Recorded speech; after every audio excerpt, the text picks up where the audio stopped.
difficult to understand that unless we find a new building material, unless we find new ways of doing business, this will not happen. So actually, my friend Ashok is here. He introduced me to this whole concept called blue economy through another friend of his. Unless we find building material which is different from mining sources, there is no question of mining ever being sustainable. So I think if anybody is here in the room, whether it's FICCI, whether it's the leadership, for anybody actually asking to say that mining is going to be neutral ecologically, just forget it.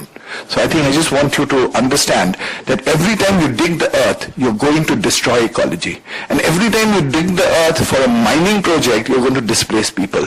So the social challenge of whatever you do in the material equity is not going to happen.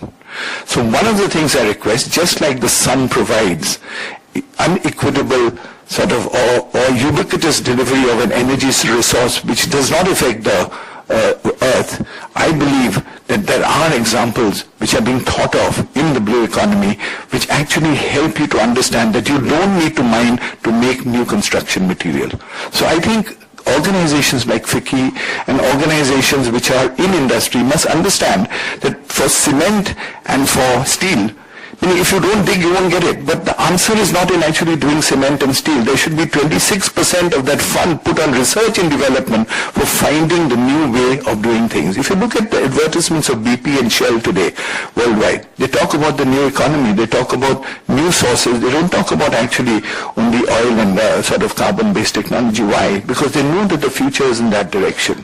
It would be actually fantastic if FICCI took this with all its organizational members to actually deliver this new way and put research and development as the new agenda for this new building material. In the meantime, there is a short term, we still do business, we have to live.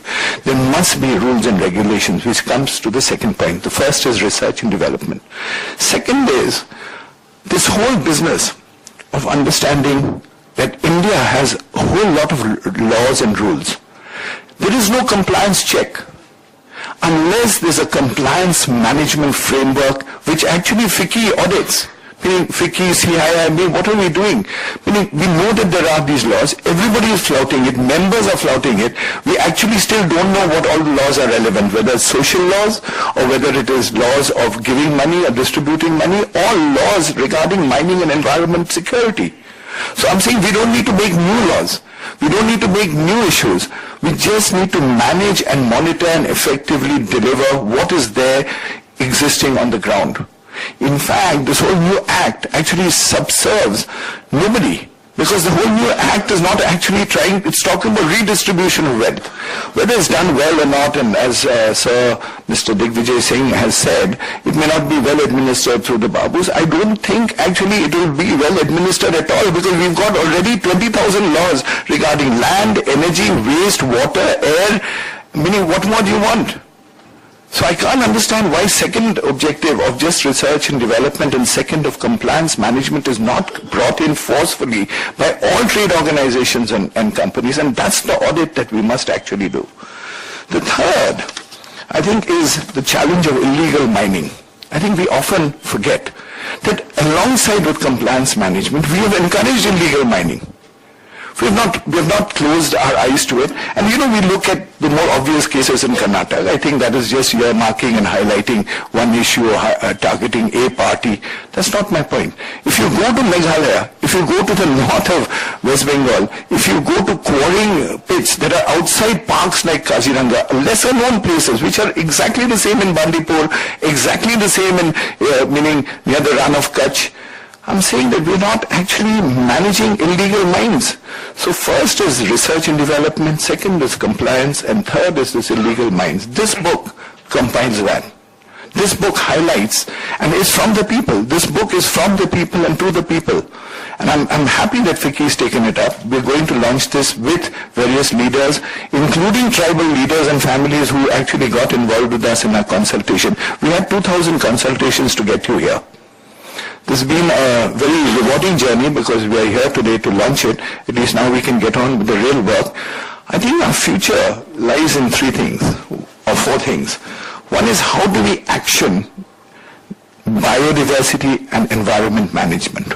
Two is how do we harmonize social security? 3 is, how do we create an integration of this economic growth with ecological neutrality to the extent possible?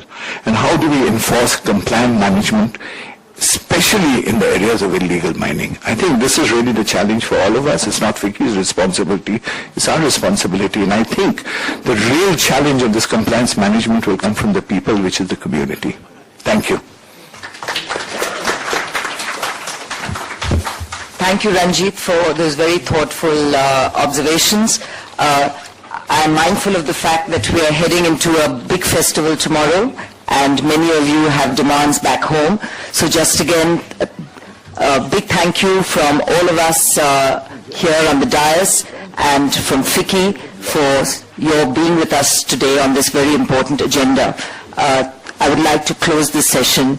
Thank you. Thank you. Thank you. Thanks a lot, Naina.